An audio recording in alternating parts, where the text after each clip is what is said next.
Vamos a retomar la escritura que estuvimos predicando hace 2 domingos. Daniel capítulo 1. Y vamos a leer a partir del versículo 3 del capítulo 1 de Daniel.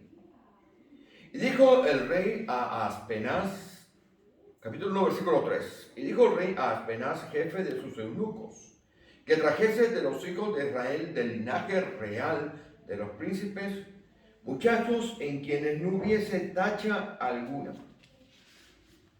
de buen parecer, enseñados en toda sabiduría, sabios en ciencia y de buen entendimiento, e idóneos para estar en el palacio del rey, y que les enseñase las letras y la lengua de los caldeos. Y le señaló el rey ración para cada día, de la provisión de la comida del rey, y del vino que él bebía. Y que los criase 3 años, para que al fin de ellos se presentasen delante del rey. Entre ellos estaban Daniel, Ananías, Misael y Azarías, de los hijos de Judá. A estos el jefe de los eunucos puso nombres. Puso a Daniel Belsasar, a Ananías Sadrac, a Misael Mesac y a Azarías Abed-nego. Bendito Dios, venimos delante de ti para darte las gracias porque vamos a estudiar, a reflexionar, a hablar de tus cosas. Queremos pedirte, Padre, que las meditaciones de nuestros corazones y los dichos de nuestras bocas sean agradables a ti. En el nombre de Jesús. Amén. Pueden sentarse, hermanos. Decíamos las semanas anteriores, y creo que ya esa predicación está colgada en el internet, ¿verdad? Creo que ya está colgada en el internet. Sabe que tenemos un grupo de WhatsApp. Si usted quiere afiliarse al grupo de WhatsApp, nos tiene que comunicar su número de teléfono y allí se cuelgan en las predicaciones que se dan en este púlpito y también se colocan esas predicaciones en la página del YouTube de la iglesia. Decíamos hace 2 semanas que esta escritura que acabamos de leer hoy y que seguiremos predicando en esta escritura sobre Daniel, hablaba de 4 personas que habían sido sacadas de Jerusalén porque había llegado a Babilonia y había sitiado a Jerusalén. Siempre tenemos que entender que Babilonia es, como explicábamos anteriormente, Daniel capítulo 1, mi hermana Tari. Daniel capítulo 1, estamos leyendo allí. Siempre tenemos que entender que Babilonia es sinónimo ¿de qué? Del diablo, del pecado. Y Jerusalén es sinónimo de Dios. Y explicábamos la vez anterior que eso es lo que hace Babilonia con nosotros, nos sitia. Babilonia se mete en nuestra casa, Babilonia se mete por nuestra televisión, por el internet, por lo que escuchamos en las conversaciones, que inclusive pensamos que son conversaciones absolutamente sanas. Resulta que allí está Babilonia, porque estamos rodeados de Babilonia. Por eso dice la Escritura que nosotros tenemos que resplandecer como luminares en medio de una generación maligna y perversa. Y decíamos también que estos 4 jóvenes tenían una particularidad increíble. Decíamos que cuando usted lee, por ejemplo, que termina en EL, el nombre de algunos, es porque está relacionado con el singular del nombre de Dios. El plural del nombre de Dios es Elohim y el singular El significa que tiene que ver con Dios. Daniel, por ejemplo, decíamos que significaba Dios es mi juez o Dios me juzga. Decíamos que Misael, por ejemplo, que empieza por la palabra Mish y termina por él, que ese él es el sinónimo, la contracción del plural, el singular de ese plural, Elohim, mi Dios, mis señores. Eso significa, seré lo que Dios quiere que yo sea. Y explicábamos también que, por ejemplo, Ananías y Azarías, significa que tienen el IAS al final, en el original, y eso es la contracción del nombre Jehová. Por ende, estos 4 jóvenes, Ananías significa Dios me ha favorecido. Y Azarías significa Jehová, Dios me ha ayudado. Cada vez que escuchaban su nombre, no escuchaban Felipe como yo. O no escuchaban John Edwin. Escuchaban los atributos de Dios en la vida de ellos. Es increíble esto. Porque cuando nosotros empezamos a estudiar la Escritura con esta visión, entendemos que nosotros hemos tenido un nuevo nombre. Ahora somos cristianos.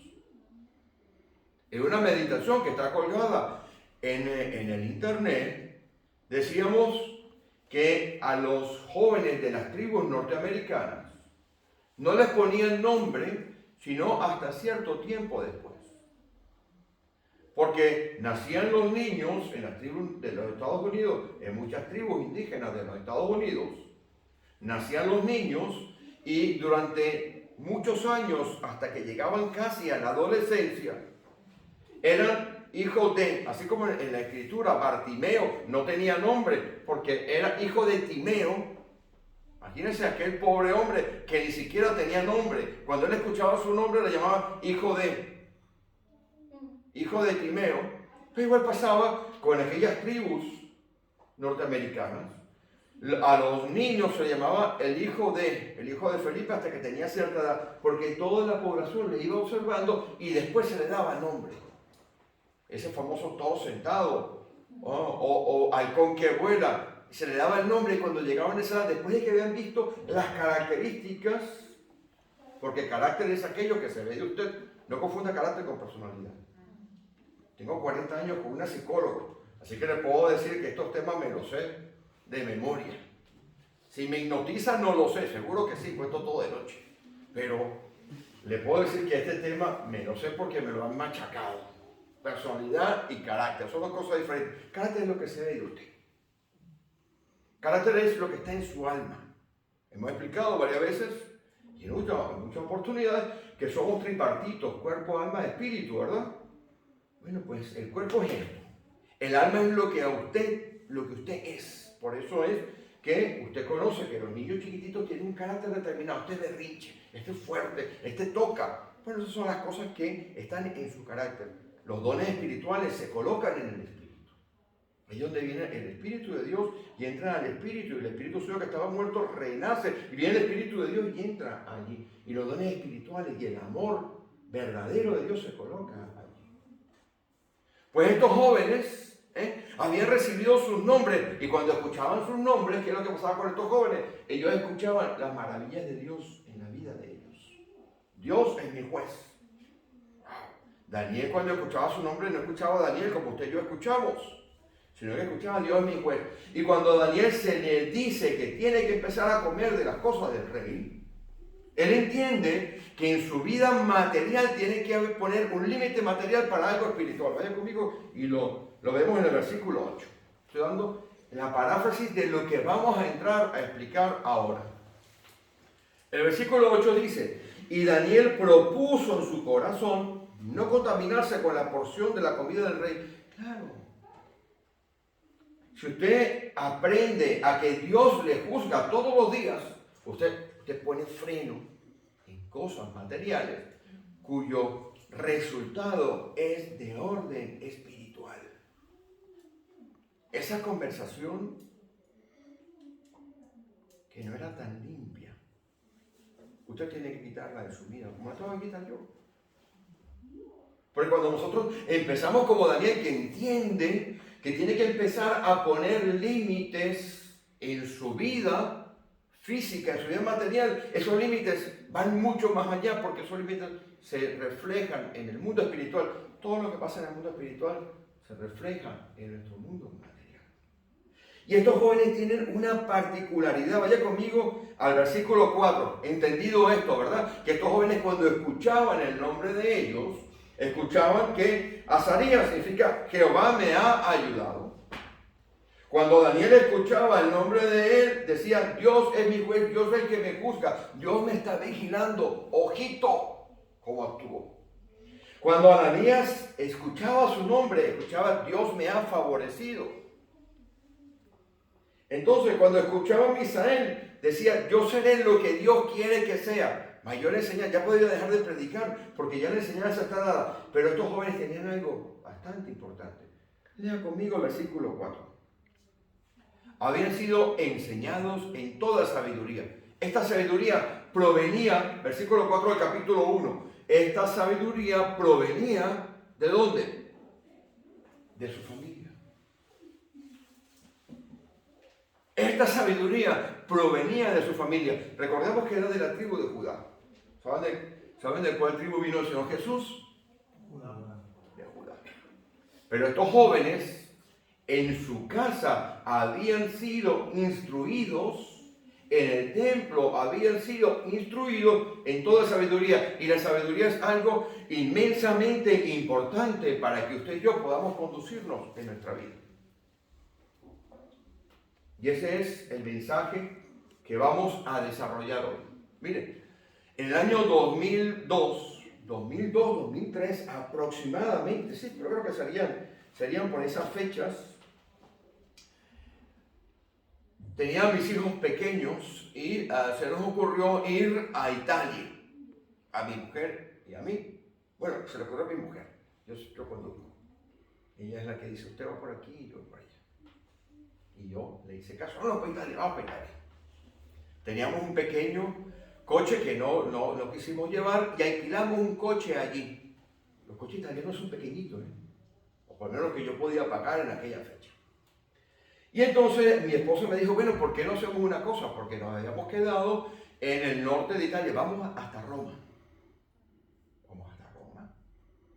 El problema, Roma nos quedaba a 3 horas y media de donde nos estábamos quedando. Nos estábamos quedando en el hotel del cantante ciego, Andrea Bocelli. Andrea Bocelli tiene un hotel, lo administra el hermano y conseguimos un buen precio y nos quedamos allí, que es el sitio donde está la fábrica. Esto no me hace publicidad, no sé si me irá a pagar la Vespa, pero donde inventaron las moticas Vespa. Piaggio esas, tan bonitas, ¿no? Pues allí. Y Roma nos quedaba a 3 horas. En aquella fecha no había lo que se llama ahora GPS, o por lo menos yo no lo tenía. Miren, mi hermano, me eché unas perdidas que usted no se imagina. Nos metimos en una montaña, nos salimos de la carretera y estábamos en peligro de quedarnos tirados por una montaña, porque Roma queda para la parte de abajo. Roma es abajo, tendrá 7 colinas, pero es en el valle, está cerca del agua. Y yo terminé por allá arriba, en una montaña perdido. Por una simple razón. Porque la sabiduría es para nuestra vida lo que un GPS es para lo que conduce. Bueno, hay gente que conduce el coche y no le hace caso al GPS, como por ejemplo mi suegra, que la quiero mucho. El GPS, un día está la suegra conduciendo y el GPS le dice, párquese 20 metros más adelante que yo me bajo. Un chiste. No, mi suegra no hace eso, ni el GPS tampoco. Pero eso lo hacemos nosotros. Entonces vamos, por favor, vamos a Proverbios para ver qué es la sabiduría, para entender por qué la sabiduría, que estos jóvenes estaban instruidos en esta sabiduría, es importante. Busque, por favor, Proverbios capítulo 1.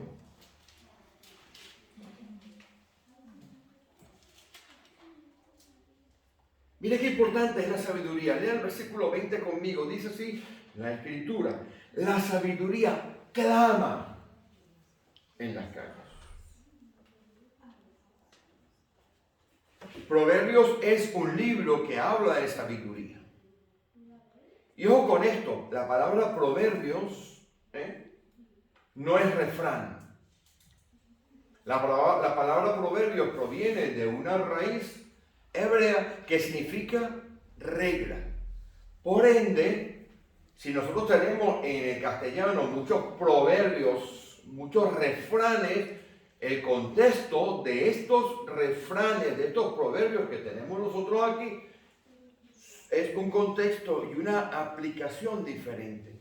Porque hay refranes en nuestros países que pueden sonar muy bonitos. El ojo del amo engorda el caballo. ¿Han escuchado, no? Pues si usted no tiene caballo, ¿para qué? ¿Para qué le sirve? O ese proverbio que yo sé que mis hermanos son médicos, le digo con cariño, dice suegra, abogado y doctor, mientras más lejos, mejor. Pero usted, si usted está enfermo, ¿a dónde va a ir? ¿Va a ir al abogado? Usted va a ir al médico. Y si tiene un problema con las leyes, va a ir al abogado. O sea que uno aplica esos proverbios en la vida. Pero hay proverbios, refranes que no se aplican, pero los que están aquí en esta escritura tienen que ser aplicados a su vida. Entonces, la definición que podríamos nosotros dar de un proverbio es algo que Dios nos trae a nuestra vida para que en el contexto correcto empecemos nosotros a aplicarlo. Proverbios capítulo 1, versículos 20 y 21. ¿Quién lo lee de una vez, por favor? La sabiduría clama en las calles, alza su voz en las plazas, clama en los principales lugares de reunión, en las entradas de las puertas de la ciudad, dice sus razones. ¿Qué significa esto? Significa que esto es tan importante que la sabiduría está llamando por cualquier lugar en el cual nosotros estemos, entendamos esto en el contexto, buscamos la aplicación en nuestra vida, porque es la manera en que nosotros tenemos que echar mano del conocimiento que viene de parte de Dios para conducir nuestra vida. Esto es inmensamente interesante porque si usted sigue leyendo aquí, verá que tenemos una información vital de cómo tenemos que hacer para conducirnos en nuestra vida. Hay una diferencia entre conocimiento y sabiduría. Usted puede conocer mucho, puede ir a la universidad, tener esa pared llena de diplomas, de títulos, de reconocimiento, pero puede ser que usted no se sabe. Porque la sabiduría es algo que proviene de parte de Dios y que tiene una aplicación práctica en su vida. Y usted puede ser una persona que escasamente sepa leer y escribir. Y vamos a ver quién nos enseña la escritura. Vayan conmigo a capítulo 3.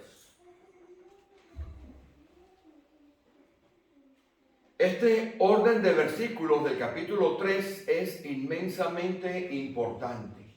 Cuando yo lo descubrí, me di cuenta lo interesante que hay aquí. Dice Proverbios capítulo 3.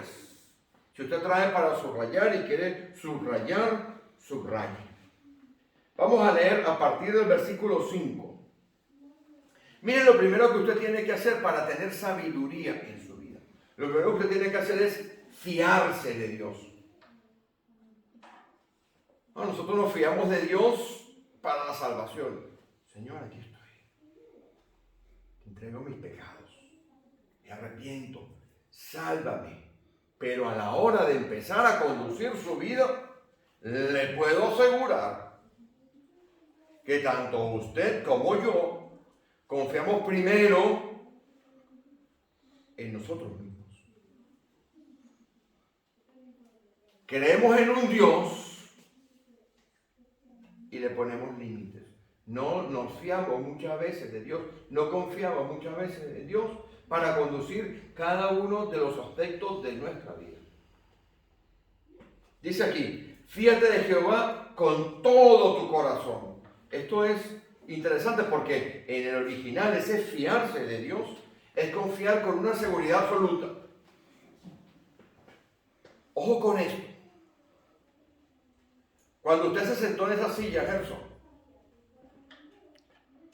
o usted, un poquito más pesadito que eso, usted miró por la parte de abajo si la silla iba a aguantar su peso o no. No, solo estaba limpio. Usted llegó y se sentó allí, ¿verdad? Usted no dijo, ¿esto es chino o es coreano? Sí. Ya el chino lo hizo.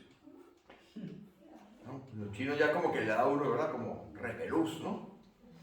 Usted no evaluó si decía carga máxima, como cuando uno se monta un ascensor que se montan 4 o 5 y empieza a pitar. Y todo el mundo se mira a ver quién se baja. Y nadie se baja. Y uno dice, ¿y este cacharro arrancará? Y arranca. Le da el botón y arranca. Bueno, ese fiar que está allí es exactamente igual es lo que dice aquí. Cuando usted se fía de la silla, usted descansa todo su cuerpo, inclusive hasta levanta los piecitos así. ¿O no? Y se relaja ahí, y mientras el pastor está hablando, usted. No es mejor lugar para dormir que en la iglesia. Pues cuando dice la Escritura, fíate de Dios, así es como tenemos que hacer. Tenemos que reposar sobre lo que es Dios, pero no con limitaciones, porque el versículo, ¿qué es lo que dice? ¿Con todo qué? Tu corazón. ¿Con todo qué? Tu corazón. Le voy a decir lo que significa corazón. No es ¿saben que no es el órgano cardíaco? Es inteligencia, conocimiento, prudencia, ser interior. Es decir, todo lo que usted es. Todo lo que Dios le ha dado a usted de entendimiento, de capacidad de aprender, de entender, de pensar, de razonar, de reflexionar. Todo lo que usted usa para solucionar un problema. Porque cuando usted tiene un problema, usted se levanta por la mañana. Dios, ayúdame. Te juro, por Dios santo, que si me ayudas esto, empieza a negociar con Dios. ¿O no? Sí. Dios de transacciones, ¿no? Y entonces ya, usted ora a las 7, y ya a las 10:30 de la mañana como que se olvidó. Voy a llamar al amigo este a ver si me ayuda. Empezamos a tirar de contactos. Y cuando tiramos de contactos es porque no tenemos para tirar de chequera, como siempre andamos así. Pero aquí lo que dice es, no tires de contactos, no tires de chequera, ¿ok? Ve primero y reposa todo lo que eres, con todo tu corazón, que no te quede nada dentro de ti, colócalo allí. Y eso lo hizo Daniel. Daniel entendió. Y los amigos de Daniel, porque si usted sigue leyendo Daniel, verá que cuando Daniel le llama y le dice, oye, prepárate porque el rey ha dicho que vamos a pasar por cuchillo a todos los sabios. Y entre esos sabios, lea el capítulo 2 y el capítulo 3 de Daniel, estaba Daniel y sus amigos. Y él fue y reconoció que solamente de Dios podía venir la solución de conocer aquello. Entonces cuando usted se fía de Dios, usted se apoya totalmente en Dios. Pero ¿cuál es el contraste que está allí? ¿Cuál es la segunda parte del versículo? ¿Dónde usted no tiene que apoyarse? ¿Dónde? La propia prudencia. Nuestro conocimiento, ¿qué es lo primero que hacemos? A ver, tengo 40 años en este negocio. Que he visto mucho. ¿Cómo está, hermano? Victoria. ¿Y qué tal las cosas? Oh, mi hermano, bendito Dios. Cuando Dios salga por esa puerta, mire, a devorar. Pero está 20 euros, mi hermano. En vez de decirle, Dios, yo no sé cómo lo vas a hacer. Yo no sé cómo vas a solucionar, pero yo estoy seguro que tú vas a proveer en tu tiempo perfecto la cantidad que yo necesito. Y de esto tengo testimonios en mi vida cristiana. Y mi madre que está viendo esta predicación, tengo que decirle que mi madre me sigue desde Estados Unidos en la predicación. Y me corrige, mamá, saludos. Me corrige. Mi madre es testigo que estábamos casi al borde de la inanición en Caracas. ¿Saben lo que es inanición? Si mis hermanos médicos se lo explican. Los ruidos intestinales y estomacales, parecía una orquesta de esta de merengue. Y la de mi mamá y todo el mundo ahí casi pasando hambre. Y mi madre se acuerda, que está viendo la predicación, se acuerda que nos pusimos a orar en el piso, en el apartamento donde vivíamos, y estábamos orando diciéndole, Señor, no tenemos para comer. Usted abría la nevera y lo que había era un tomate arrugadito y una botella de agua. Salió más barato desconectar el frigorífico. Habíamos estado comiendo de una, ¿sabes qué es guayaba? ¿No? ¿Sabes lo que es la guayaba, verdad? Sí. De una mermelada de guayaba que nos habían regalado en la iglesia, una mermelada de guayaba de este color así. Yo odiaba la mermelada de guayaba, ya el cuarto día. Desayuno, almuerzo y cena, mermelada de guayaba. ¿Usted qué cree que un ser humano es capaz de aguantar eso? Yo tuve que aguantar. La alacena, la despensa, nada. Pero usted la abre. Nada. Y estamos mi mamá y yo orando allí. Y escuchamos por debajo de la puerta un sobre. Tenía la cantidad exacta que necesitábamos para pagar el alquiler y comprar algo que no fuera mermelada de guayaba. Fíjate de Jehová, ¿a cuántos nos habíamos llamado? Todo el mundo. Cuando usted está en una necesidad y usted llama a un hermano, présteme 20 euros, y el hermano le dice, voy a orar, no se lo van a prestar. Usted que no se lo van a dar. Pues a todos nos dicen, vamos a orar, vamos a dar apoyo espiritual. Yo no necesito apoyo espiritual, yo necesito dinerito. Y cuando usted está en una situación difícil, usted va a Dios y ora a Dios y dice, Señor, yo no tengo salida, pero tú sí tienes salida. Entonces está aquí, no te apoyes en tu propia prudencia. Pero miren, el versículo 6 lo que nos dice. ¿Qué dice el versículo 6? Porque el orden de los versículos es importante. El orden de los versículos y la forma en que este versículo está dado es, primero, que usted se fía de todo su corazón. Usted entrega todo lo que es. Todos sus miedos, todos sus temores, todo lo que usted tiene adentro. Usted dice, no, yo lo voy a poner delante de Dios. Y después solamente se fía en Él y no en lo que usted puede hacer. No limite a Dios. Creemos en un Dios para unas cosas, pero para otras no parece. Entonces, ¿qué cree? ¿Que Dios no es dueño del oro y de la plata? ¿Dios no le puede sanar? ¿Dios no le puede solucionar los problemas? Pues sí, pues le puede sanar, le puede solucionar los problemas. Pero usted lo primero que tiene que hacer es apoyarse y descansar absolutamente en Dios. Y usted dejará que Dios provea. Pero sigan leyendo conmigo. ¿Qué dice el versículo 6? Reconocerlo en todos tus caminos. ¿Usted sabe qué significa eso? Que usted tiene que estar absolutamente claro en que todo lo que viene a su vida pasa por la mano de Dios. Mire, todas las pruebas, todas las circunstancias que están pasando en la vida de nosotros, o Dios las permite o Dios las manda. Téngalo absolutamente claro, no hay otra manera. Entonces, cuando usted reconoce a Dios en su vida, usted se ha fiado de Él, usted ha dejado toda su capacidad, su entendimiento de lado y se coloca a los pies del Señor. Miren lo que acontece. Seguimos leyendo el versículo 6. ¿Qué hará Él? ¿Qué hará? Y Él enderezará tus veredas. Hermana, no hay cosa más importante que dejar a Dios que actúe en nuestra vida. Ahora, usted me preguntará, porque Él, cuando usted lo reconoce, aquí tengo esta chuleta que es una maravilla porque esta chuleta me da los significados mire, esta chuleta, después la dejo aquí. Están las palabras en el hebreo. A mí me gusta estudiar el hebreo. Y lo que hay allí es increíble. Reconócelo en todos tus caminos significa, deja que se revele.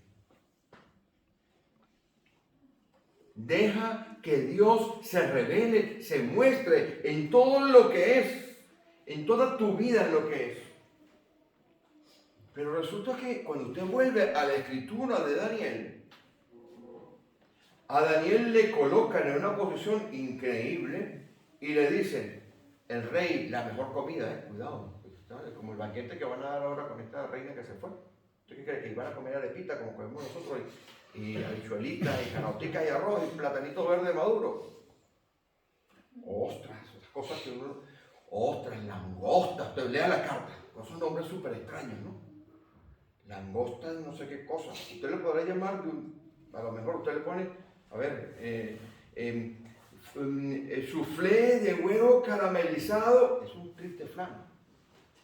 Son los restaurantes que le cambian el nombre. Bueno, pues allá no, eso le pone un nombre inmenso. Bueno, igual pasa en nuestra vida. Miren, Dios es capaz, cuando usted lo reconoce y deja que se revele, es capaz de proveer todas las cosas que usted necesita.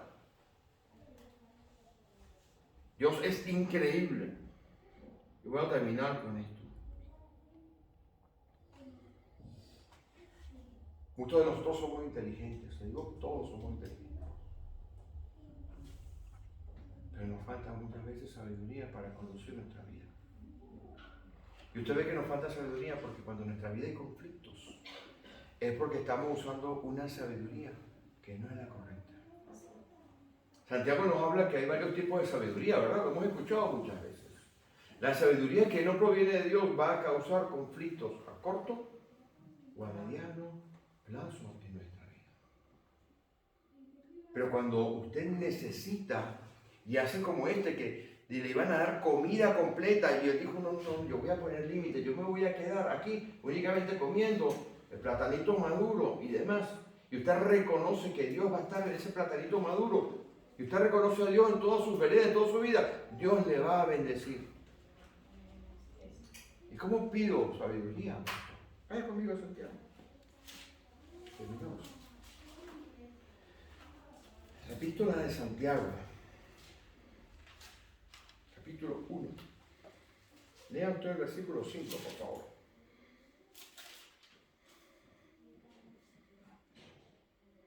Y si alguno de vosotros tiene falta de sabiduría, pídala a Dios, el cual da a todos abundantemente y sin reproche, y le será dada. Cuando usted tiene falta de sabiduría. Cuando usted reconoce que en su vida ha habido problemas. Porque si usted va al capítulo 3, vamos a verlo, que lo tenemos en una página, ¿verdad? Usted verá en el versículo 14, cuando habla 14, 15 y 16, cuando hay, en 16, cuando hay celos, hay contención, hay perturbación, todo eso, esa sabiduría con la cual usted estaba conduciendo su vida no es la que usted le tiene que pedir a Dios. Cuando usted reconoce que pasan estas cosas en nuestra vida, ¿cuántas veces no he tomado yo decisiones? Me siento como en un laberinto. Voy caminando por un laberinto. Tú sabes que es un laberinto, ¿no? Muchas veces usted va en un laberinto, usted no consigue la salida, usted echa para atrás, dice que voy a ir a la izquierda, que voy a ir a la derecha. La vida parece un laberinto, pero la mejor manera es confiar absolutamente en el laberinto de la vida, en la sabiduría de Dios, para que usted pueda llegar al buen destino. Observe conmigo lo que dice en el versículo 16. Donde hay celos y contención, allá hay perturbación y toda obra perversa. Eso es porque cuando usted utiliza alguna de la sabiduría, la terrenal, la demás o la diabólica. Porque hay sabiduría diabólica, cuidado, no se engañen. Inclusive en la iglesia hay sabiduría diabólica. Inclusive en la iglesia hay sabiduría diabólica. El primero que entra a perturbar la vida de nosotros es el enemigo. El enemigo quiere que nosotros tomemos decisiones que parecen que fueran correctas, pero no lo son. Hemos explicado muchas veces que el discernimiento es importante en una iglesia, pero no discernir lo bueno de lo malo, que eso es lo más fácil del mundo, lo bueno de lo que parece bueno. Y solamente eso viene a través del discernimiento espiritual. Por eso toda la iglesia siempre tiene que pedir discernimiento espiritual. Ahora observen conmigo, y con esto voy terminando. La sabiduría que es de lo alto, versículo 17, es pura, pacífica, amable, benigna, llena de misericordia y de buenos frutos.